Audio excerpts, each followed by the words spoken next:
Sometimes the first year you say, well, you know, I'm so healthy now, what difference is it going to make? You got to be smarter than that. Just because disaster doesn't fall on us at the end of the first day doesn't mean disaster isn't coming. You got to be so smart that you look down the road and say, will the errors in my present judgment of philosophy, what's that going to cost me in 1 year, 6 years, 1 month, 6 months? I'm telling you, the money cost and the health cost and the success cost is too gigantic if you'll look down the road a little ways and say, are there errors in my current judgment like an apple versus a Hershey bar? Is that just a good illustration of some of the rest of my errors in judgment? If it is, that's where I found myself at age 25. I started working when I was 19. I met my teacher who helped turn my life around when I was 25. That's 6 years.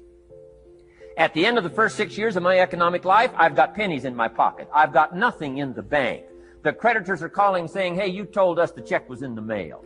I'm embarrassed. I'm behind on my promises. I live in America. I'm 25-year-old American male. I got a nice family, every reason to do well. And I'm messed up. Now, what's messed up? I used to think it was the community that was messed up, and the country was messed up, and the government was messed up. If those Democrats ever get in the White House, that'll really mess things up. If the Republicans stay in power, that'll really mess things up. The economy was messed up. Interest rates are messed up. I thought all this stuff was messed up. Then I found out that's not what was messed up. I was criticizing the only thing I had to work with. What was really messed up was my own personal philosophy. My own errors in judgment in my own personal philosophy brought me in 6 years to pennies in my pocket, nothing in the bank, and trying to explain why I wasn't doing well living in America, 25-year-old American male, got a family, every reason to do well. Now, once I understood this, here's the formula for failure: errors in judgment, being lax about developing your own personal philosophy.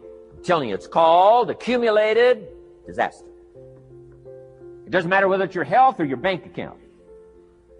Guy's got an empty bank account, probably has high cholesterol. Why? Over the last 6 years, he never paid attention to either one. And it doesn't matter whether it's a dollar, or whether it's your money, or whether it's your cholesterol count. All you got to do is commit the errors, and just because disaster doesn't fall on you at the end of the first day that you don't eat an apple. You say, well, I didn't eat an apple today, and tonight I'm not ill. Well, you got to be brighter than that. Someday you got to leave first grade. Now let me give you the secret to success. The formula for failure: a few errors in judgment repeated every day for 1 month starts the weakness, starts the disaster process. You can imagine what happens in 6 years. Now here's the formula for success: a few simple disciplines practiced every day. And you've started a whole new process called a whole new life. A few simple disciplines practiced every day. And if you decide today to go for the apple instead of the Hershey bar, I'm telling you, you have begun the process of turning your life around. And if you keep up that process, not only with your health habits, but with your money habits and with your communication habits, with your sales habits and management habits and every other habit that you got, if you'll start that process, eliminate the errors and replace it with disciplines practiced, I'm telling you, you can start this process of life change immediately. After today, you don't ever have to be the same again. Only by choice. You don't have to walk out of here the same as you walked in today. Only by choice. You can start a whole new process. And you say, well, Mr. Rohn, is it that simple? Yes, it's that simple. Where else would you start but with an apple? You don't have to start with something staggering. What if you should be walking around the block for your good health and you don't? What'll that do in 6 years? I'm telling you, the word is disaster. You could and you should and you don't. Here's an even stronger word. You won't. I mean, don't might mean you're careless. Won't probably means you're stubborn. And either one's called disaster. Could, should, don't. I'm telling you, that's why at the end of 6 years, I found myself with pennies in my pocket, nothing in the bank, creditors calling. Could, should, won't. Could, should, don't is called disaster. Now, how do you change all that? The next 6 years, I got rich. The next 6 years, I became a millionaire. By the time I'm 31, I'm a millionaire. How about that? You say, well, Mr. Rohn, what happened? Well, strangely enough, during that second 6 years of my economic life, the government was about the same. I'm telling you, taxes were about the same. My negative relatives were the same. I'm telling you, the economy was about the same, and prices were about the same, and everything else was about the same. Circumstances were about the same. Then how come I got rich? How come I totally changed my life? I was not the same. Somebody says, well, what did you go to work on to do all that? I started with my philosophy. I started amending my errors by doing some better thinking, changing my mind, coming up with ideas that I didn't have before I met my teacher. And once that whole process started for me, I'm telling you, I changed my whole life. Within a 6-year period, I was never the same. And I've kept up that process all these years. One of the reasons why I'm here is to continue my craft. I don't want the day to come someday somebody says, you should have heard Jim Rohn 10 years ago when he was really terrific. Guess what I want people to say? I heard him 10 years ago, but you should hear him now. I'm telling you, the man works on his craft. I'm telling you, the man's done some extra reading. I'm telling you, the man doesn't miss a trick. I'm telling you, he's worked hard on himself. That's why he's able to deliver like he does. The same thing can happen for you as a teenager. It can happen to you as a mother, as a father, as a business person, as a salesperson, running a business. Doesn't matter. Management, wherever you find yourself. This is the process called personal change.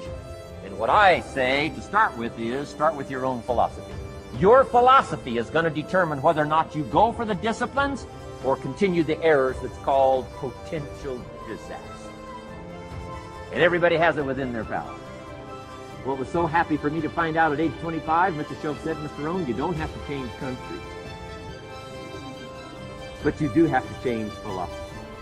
And if you'll change philosophy, not country, you can turn around your income, you can turn around your bank account, you can turn around your skills, you can become capable, powerful, sophisticated, healthy, influential, all the other equities that you could possibly want out of your life, using the only stuff there is and not trying to change any of this stuff. Appreciate all of this stuff with all of its ups and downs, with all of its mystery of why it works and sometimes it doesn't work. Don't challenge this. You don't have to ask for another planet. You don't have to ask for another country. Just ask for another book. Ask for another seminar. Ask for another idea. And you can start this whole process of personal life change. Now, I could spend the whole day on philosophy, because that's where it is. If I could get you intrigued with that enough to study it, enough to ponder it, to where you would pick up the commitment like I did and say, hey, as simple as an apple a day, as simple as a walk around the block, why not start right there? If you don't start there, where else are you going to start? We're affected by how we feel. First, we're affected by what we know and the decisions we make. Second, we're affected by attitude, how we feel. And I gave that quick list. Let me give it to you. It's how you feel about the past. You've got to have a good attitude about the past. Use it as a school, not a club. Don't beat yourself to death with your past. Faults, failures, losses. Let the past be a school. Harsh school, maybe. What else is new? Let the past be a school master to teach you. Not to threaten you, but to teach you. Okay.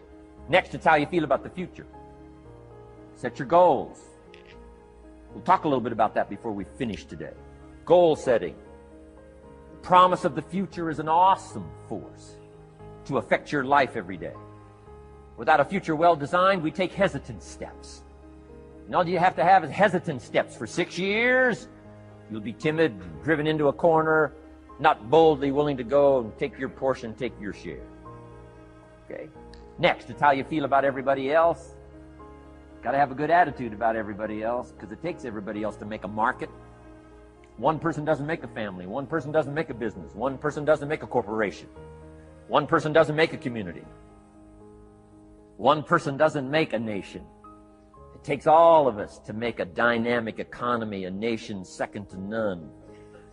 It takes all of us to make the churches, make the economy run. It takes all of us to make the possibilities. All the gifts that have flowed in here the last 200 years, unprecedented in 6,500 years of recorded history. There's been nothing like it.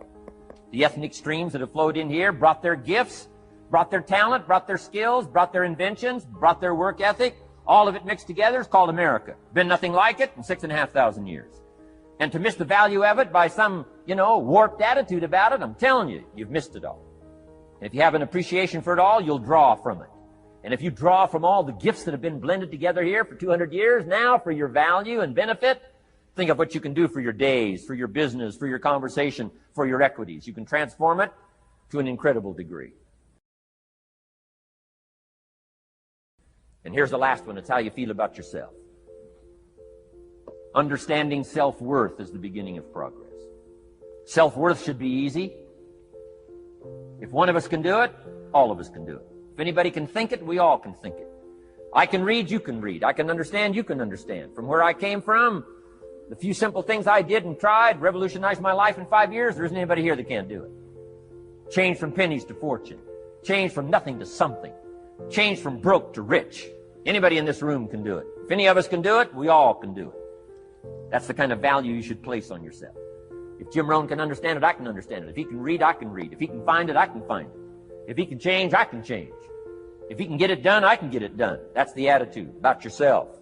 So valuable. Okay? Now, in transforming our lives, we don't start with attitude. We don't start with the inspiration here. We start with education. Somebody says, well, I expected you just come get motivated today. Well, that probably won't do it.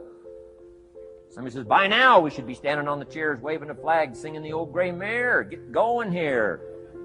No, that's not where you start. Life change does not start with inspiration. Life change starts with education.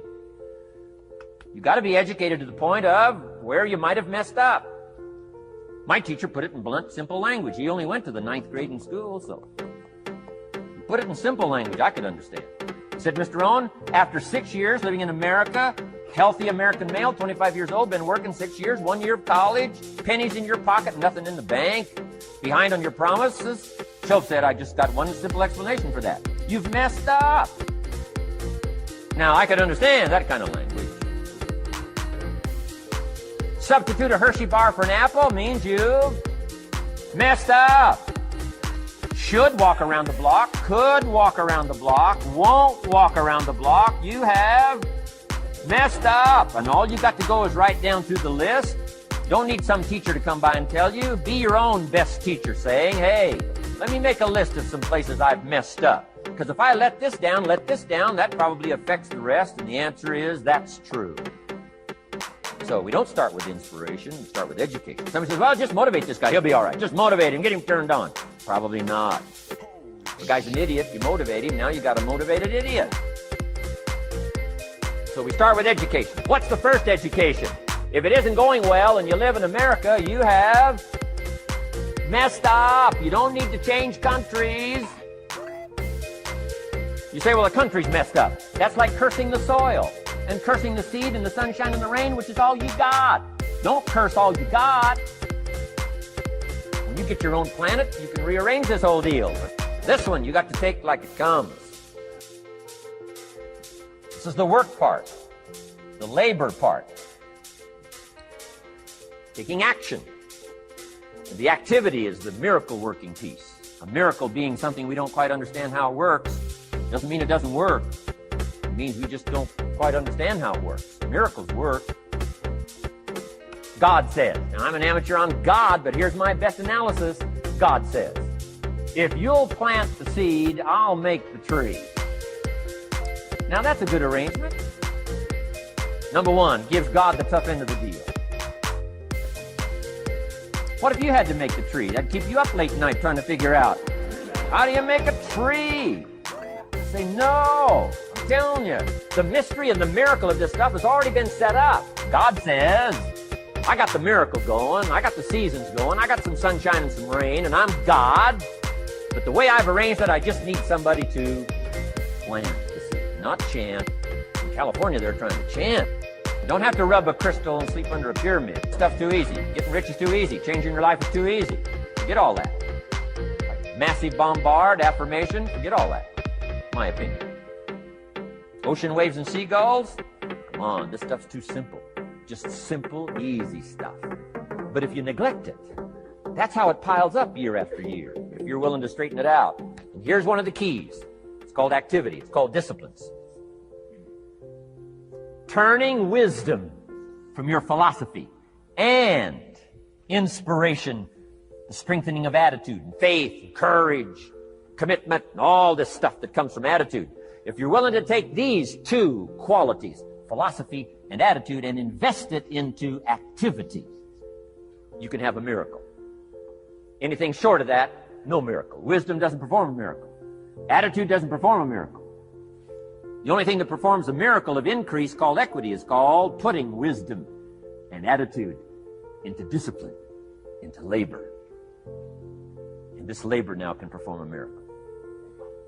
And here's the two parts to the labor. One, do what you can. Number two, do the best you can. Can't give you better advice than that. Number one, do what you can. You just got to go home and make a list after today. And here's the question to ask as you make this personal list. What am I not doing that would be easy to do? That could greatly change my health, my wealth? What am I not doing I'm neglecting that would be easy to do? Just go home and answer that question personally. You don't have to put the answers on a public bulletin board. This is just all personal stuff.